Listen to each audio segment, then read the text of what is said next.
성도 여러분 안녕하세요. 5월 27일 수요 묵상의 말씀입니다. 오늘 말씀은 창세기 18장 16절부터 21절 하나님이 찾으시는 의인이라는 말씀으로 함께 같이 은혜를 나누기를 원합니다.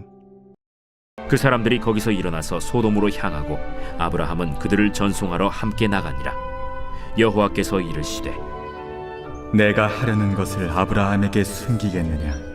아브라함은 강대한 나라가 되고 천하 만민은 그로 말미암아 복을 받게 될 것이 아니냐? 내가 그로 그 자식과 건숙에게 명하여 여호와의 도를 지켜 의와 공도를 행하게 하려고 그를 택하였나니 이는 나 여호와가 아브라함에게 대하여 말한 일을 이루려 함이니라.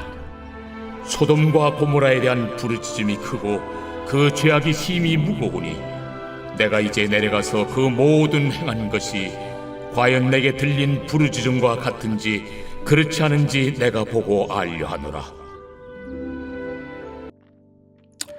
여러분은 누구에게 여러분의 가장 깊은 비밀을 털어놓고 계십니까? 보통 사람들은 아무에게나 자기의 속마음이나 중요한 계획을 말하지 않습니다. 사실 제가 다음 달에 이런 사업을 구상 중입니다. 제가 이런 일들을 준비 중입니다 라고 아무에게나 이야기하는 사람은 없을 것입니다. 비밀, 오직 가장 신뢰하는 사람, 가장 친밀한 사람에게만 공유되어지죠. 우리는 이런 사람을 가르쳐 친구 또는 동역자라고 부릅니다. 오늘 창세기 18장은 놀라운 장면이 등장하죠. 온 우주의 창조자이시며 주권자이신 전능하신 하나님께서 한 인간에게 하나님의 비밀을 털어놓고 계시기 때문입니다. 오늘 17절 말씀을 보면 여호와께서 이르시되 내가 하려는 것을 아브라함에게 숨기겠느냐. 이 얼마나 가슴 뛰는 말씀입니까? 내가 하려는 일을 내 종 아브라함에게 숨기지 않겠다. 마치 절친한 친구에게 속마음을 털어놓듯 하나님은 당신의 계획을 아브라함에게 공유하고 계십니다.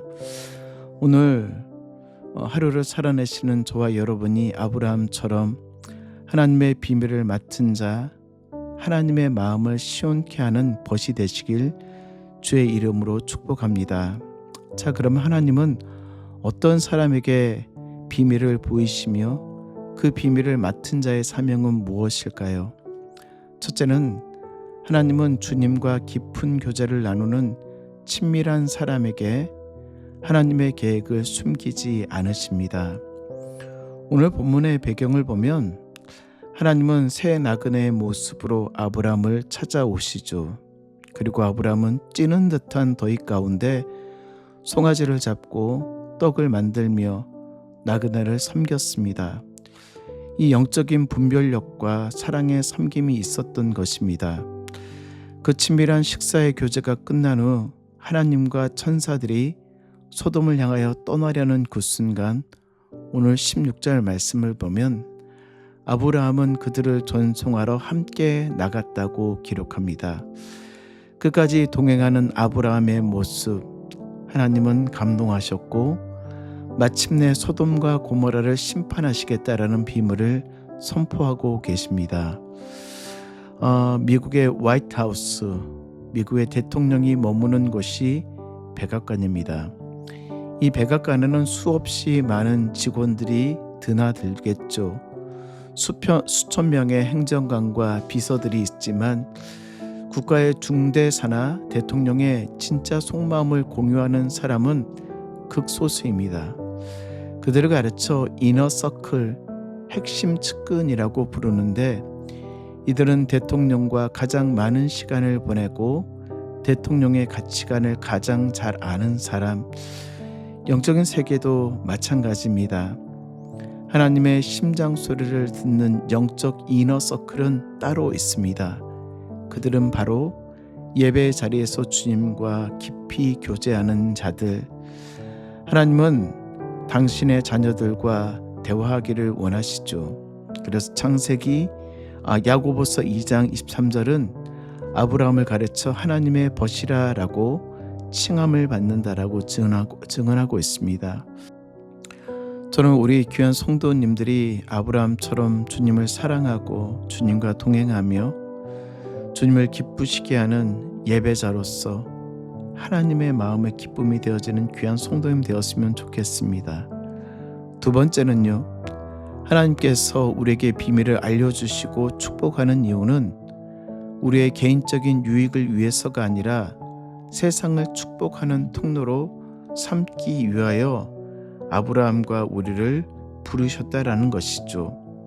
오늘 18절과 19절에 있는 말씀을 보면 아브라함은 강대한 나라가 되고 천하 만민은 그로 말미암아 복을 받을 것이 아니냐. 내가 그로 그 자손과 권속에게 명하여 여호와의 도를 지켜 의와 공도를 행하게 하려고 그를 택하나니 이는 나 여호와가 아브라함에게 대하여 말한 일을 이루려 함이랴. 아브라함은 단순히 복을 받고 잘 사는 인생으로 끝나는 것이 아니라 그를 천하 만민의 복을 받는 통로로 부르셨다라는 것입니다. 성경에서 말씀하는 복의 통로라는 것은 우리가 오해해서는 안 됩니다. 우리가 복을 받고 세상 사람들은 잘 되지 않는 것. 아브라함을 부르셔서 너는 내 백성이 저 망한 자들을 구경하며 고소해하라라는 것이 아니라 오히려 죄로 인해 죽어가는 저 세상을 불쌍히 여기며 중보하라 기도로 초청하고 계십니다. 여러분, 댐과 수로의 차이를 아십니까? 물을 가두어 두는 댐이 있고 물을 흘려보내는 수로가 있습니다. 댐은 물을 계속 모으기만 하죠. 그런데 너무 많이 모이면 결국 무너지거나 물이 썩게 됩니다. 근데 수로는요, 끊임없이 물을 흘려보내 땅을 옥토로 만들고 목마른 짐승들을 살립니다. 수로에 물이 흘러가는 동안 나무가 살아나고 꽃이 피며 수로가 지나가는 곳곳마다 생명이 움트는 그리스도인도 하나님께서 우리를 댐처럼 은혜를 가두는 존재가 아닌 수로로 우리를 불러주셨습니다. 이게 바로 복의 통로라는 사실이죠. 하나님께서 아브라함과 그의 자손들을 선택하신 이유는 단 하나입니다. 나 여호와가 아브라함에 대하여 말한 일을 이루려 함이라. 오늘날 우리가 살아가고 있는 이 시대는 소돔과 고모라처럼 어둡고 타락합니다. 뉴스에는 연일 절망적인 소식이 들려옵니다. 이때 교회가 세상 가운데 해야 되는 일들은 세상을 향하여 복의 통로가 되는 것. 아브라함은 이 소돔과 고모라의 멸망의 소리를 듣고 어떻게 합니까? 의인 50명으로 시작하여 10명까지 소돔을 멸하지 말아달라고 목숨을 걸고 중보하고 있죠. 말씀을 정리합니다. 사랑하는 성도 여러분, 하나님께서 우리를 부르시는 것은 세상이 선해서가 아닙니다. 오늘 20절과 21절 말씀을 보면 그 죄악이 심히 무거우니 내가 이제 내려가서 내가 보고 알려 하노라. 하나님이 직접 내려가셔서 그 모든 것을 보고 확인하시겠다라고 합니다.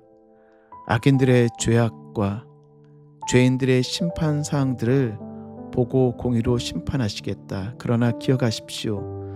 심판이 임하기 전 하나님은 반드시 아브라함과 같은 한 사람을 찾으십니다. 세상의 죄악을 보고 탄식하며 그들을 위해 중보의 기도에 무릎을 꿇는 한 사람, 가정에서 자녀들에게 하나님의 말씀을 눈물로 가르칠 그 한 사람을 찾고 계십니다. 사랑하는 성도 여러분, 여러분은 하나님과 친밀하게 교제하시며 하나님의 놀라운 비밀을 맡은 자로서 하나님을 사랑하고 계십니까? 그렇다면 우리를 이 땅 가운데 부르신 하나님의 놀라우신 부르심 앞에 순종하고 감사함으로 나가시는 우리 귀한 성도님 되시길 주의 이름으로 축복합니다.